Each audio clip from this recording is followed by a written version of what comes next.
The Jurassic Park and Jurassic World trilogies are magical films, and one of the main reasons for this is a mixture of our two favorite effects disciplines, CGI and practical effects. Two disciplines that, when mixed together in the right way, are as unstoppable as a T-Rex. And today, because you asked for it, we'll be talking about how these movies were able to achieve this. So, welcome to the best Jurassic Park animatronics Part 2. Fastpass facts. We are huge Jurassic Park fans, and if you're here, you probably are too. So we teamed up with Merch Ventures to do a Jurassic giveaway. Stay until the end of the video to see how you can participate.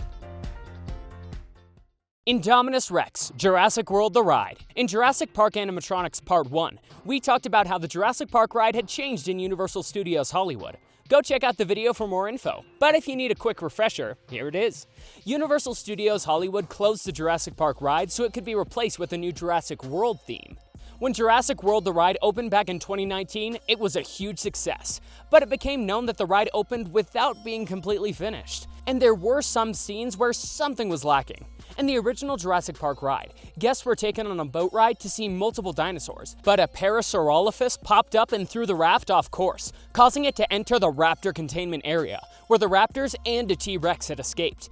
Now, in the new ride, we find that the Indominus Rex has broken out of its cage, and it is heading to the Predator Cove to find the T-Rex. In the final scene, guests could only see before the fall not only the classic T-Rex from the previous ride, but also an Indominus Rex. This Indominus Rex animatronic was not full-bodied, but still it was very impressive.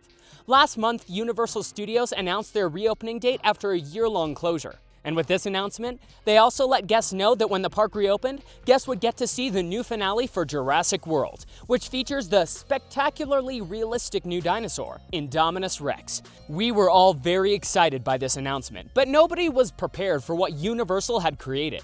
Many of the problem scenes were fixed. For example, just outside the Predator Cove, we could see some medical kits, surrounded by lots of blood and some non-animated pteranodons. The scene was changed, and now we see the gyrosphere scene, where we can find a gyrosphere, of course, and two compies back from the original Jurassic Park ride, but this time fighting over a Jurassic World hat. Then the second biggest change would be this scene, where there used to be a wall graphic showing info about the T-Rex. Universal replaced that with this new Indominus animatronic that is busting out of the wall and biting at guests. This is such a great new addition, but it's not the most impressive. We knew that the ending would change and that it would be better, but we did not expect how amazing it would be. Where we used to see the Indominus Rex head, now we can find an all-new, extraordinarily realistic dinosaur who stakes her claim at the ride's finale in a forceful battle with their arch-rival, the Tyrannosaurus Rex, as described by Universal. The Indominus is now a full-size dinosaur.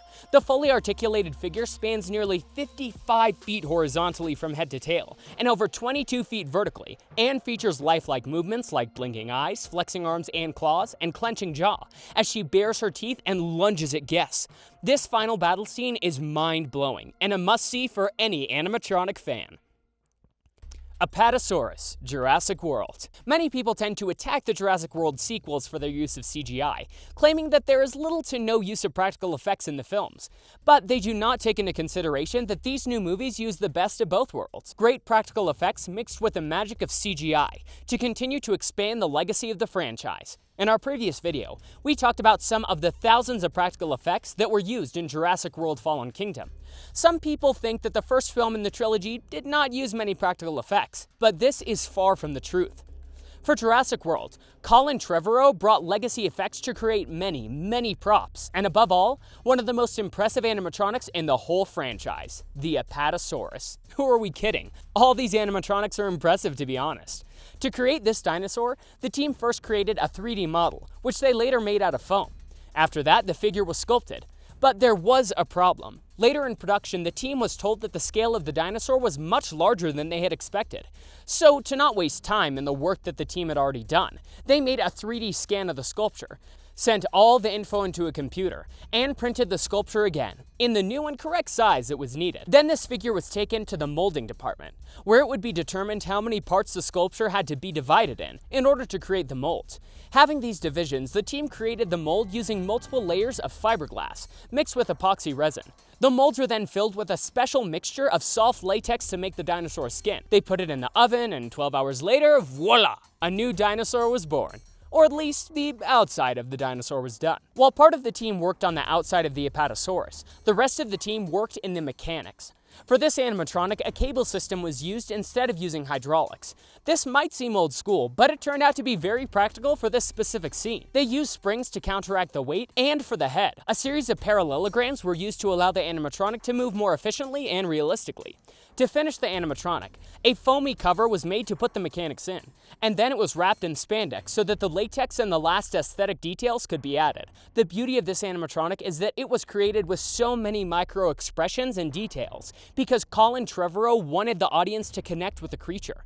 The Apatosaurus is capable of simulating the movements of the face muscles, creating expressions using its eyes, sneezing, swallowing, and a unique servo mechanism was designed just for the actions of the tongue.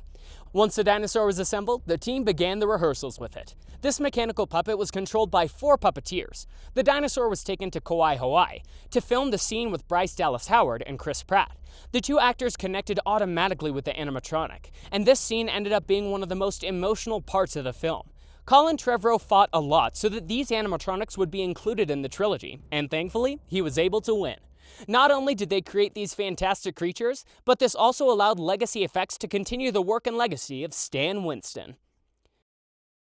Spinosaurus, Jurassic Park 3. We talked about how Legacy Effects was in charge of the practical effects for the Jurassic World movies, but where did Legacy Effects come from? Well, Legacy Effects was founded by Lindsay McGowan, Shane Mahan, John Rosengrant, and Alan Scott, who were all supervisors at Stan Winston Studios for over 20 years. The connection to all of this is that John Rosengrant, one of Legacy Effects' co-founders, also worked on another Jurassic Park movie. That's right, he supervised the project for Jurassic Park 3, specifically the Spinosaurus animatronic. To create this animatronic, the team took all the knowledge that they acquired with the construction of the T-Rex animatronics from the previous films and replicated them in this new animatronic. The process is very similar to the one we talked about in the Apatosaurus, but the difference is that because this animatronic is older, there were no 3D models or 3D scanners to help out for reference of the scale. And the size of this animatronic made its creation very challenging. The head alone was 6 feet. Not only that, but the animatronic had to be able to be submerged in water, so a special material had to be added to seal any type of opening that could let water through.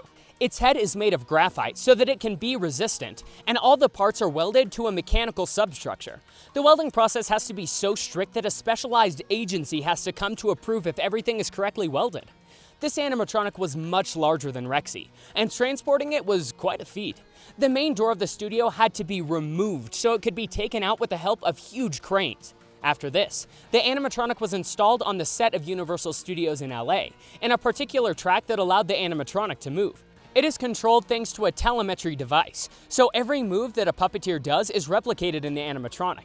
The major scene of this animatronic is when it fights the T-Rex. To create this scene, the team took one of the Jurassic Park Lost World animatronics, repaired him, and literally had the 2 animatronics fight to the death. And when we say literally, we mean literally. Since the production had planned to destroy the animatronics after the movie was filmed, they decided that it would be a good idea to have them fight each other until they were destroyed. The puppeteers were slamming the 2 animatronics into each other to get as much footage as they could. The team was a little on edge about it because they'd put a lot of time and work into the animatronics, but the producers and studio execs were having a great time watching this, rooting for either the T-Rex or the Spinosaur to win. In the end, the Spinosaurus knocked the head off of the T-Rex. The head collapsed, the neck tore open in the back, and hydraulic fluid shot out of it, almost like blood spurting. As for the Spinosaurus, we contacted Stan Winston Studios a while ago, and they confirmed that the animatronic had indeed been dismantled. Dilophosaurus, Jurassic Park. We all talk about Rexy when talking about Jurassic Park animatronics, but how could we not? I mean, look at this marvel. But we all seem to forget about another impressive animatronic from the same film, the Dilophosaurus, or the Spitter as he is most commonly known. But the same thing happened at Stan Winston Studios when they were assigning the teams to create the different dinosaurs. Everybody wanted to work on Rexy or even the Triceratops, but only Rick Gallinson was interested in making the Spitter. So from that moment on, he was in charge of the team to bring this eccentric dinosaur to life. Just like with the previous animatronic, the team began creating the concept. Then they used footage of ostriches to figure out how the dinosaur should move, and they made a mechanism that would recreate the movement of these animals on the animatronic. After creating this mechanism, they improved the dinosaur's design so it would work better, and made it on a larger scale so they could perform various tests. When the foot movements were ready, the first prototype for the neck started to be made. This prototype consisted of 3 joints and some springs to handle the movement of the head independently. This was made so that they could give the character natural and fluid movements, and so they could have more control over the animatronic. Next came the fun part. As we all know by now, the team needed the animatronic to spit, and to do this, they created a paintball gun-type mechanism that shot a substance made of methyl and jelly. They also made a special rig for the frill mechanism, made with a latex rubber sheet that was glued into some support rods. The most complex part of the animatronic was the dinosaur's tongue, which was one of the most complex mechanisms developed at that time. It was a 2-stage tentacle mechanism, and the third section was the base of it, which would also rotate up and down. When all of this was done, the whole thing was assembled so they could practice the movements that the animatronic would have to do on the scene. They mounted the creature on Shane Mahan so he could create the motion of the dinosaur's jumps. A trench was made on the floor so that he was hidden under the set, moving the animatronic's legs while the rest of the team took care of the rest of the movements. The spitter is one of the most exciting creatures that Stan Winston Studios created during the production of Jurassic Park, and it deserves our admiration. T-Rexes, Jurassic Park: The Lost World. For Jurassic Park: The Lost World, Stan Winston's crew created 2 real-size T-Rex animatronics. These, unlike Rexy that came before them, were only built from head to torso. John Rosengrant explained that they had discovered on Jurassic Park that there wasn't a lot of need for head-to-tail T-Rex because the creature was so huge. Shots that were wide enough to show the whole body became CG shots, and shots that used their T-Rex rig were close enough that you only saw the head and about half of its body in the frame. So that's why they decided to build these head-to-mid-body T-Rexes. And again, the creation of these impressive animatronics is practically identical to the process to the other dinosaurs that we have mentioned. But what's really interesting is that this time, instead of securing the T-Rexes to a motion-based platform, as had been done for Jurassic Park, the crew mounted them to motor-driven carts, capable of moving the multi-ton rigs forward or backward on 80 feet of track, set in concrete on the soundstage floor. This was super convenient for the scenes in which the mother and father T-Rexes attack a trailer at the edge of a cliff, with Ian and Sarah inside. The dinosaurs' mobility was a priority in this scene, especially because the T-Rexes were going to really destroy the trailer. That's right, that scene wasn't faked. Those T-Rexes were slamming into that thing, breaking glass and shaking it. Which is ironic because, as we learned previously, these were the same T-Rexes used for Jurassic Park 3, and we know how they ended up, decapitated by a Spinosaurus.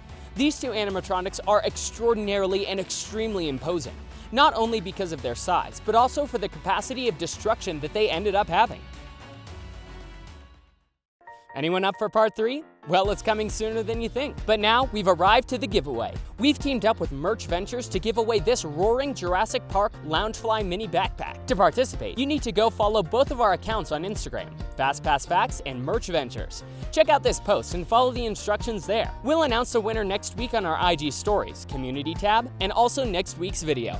You should also go to shopmerchventures.com, where you can find so many collector's items for everybody, from Loungefly bags and wallets to Funko figures and pins, and much more. And the best part is that you can use our code DuckSquad to get a 10% discount on your purchase. Remember to shop small and check out everything Merch Ventures has to offer. Good luck with the giveaway, and see you next week.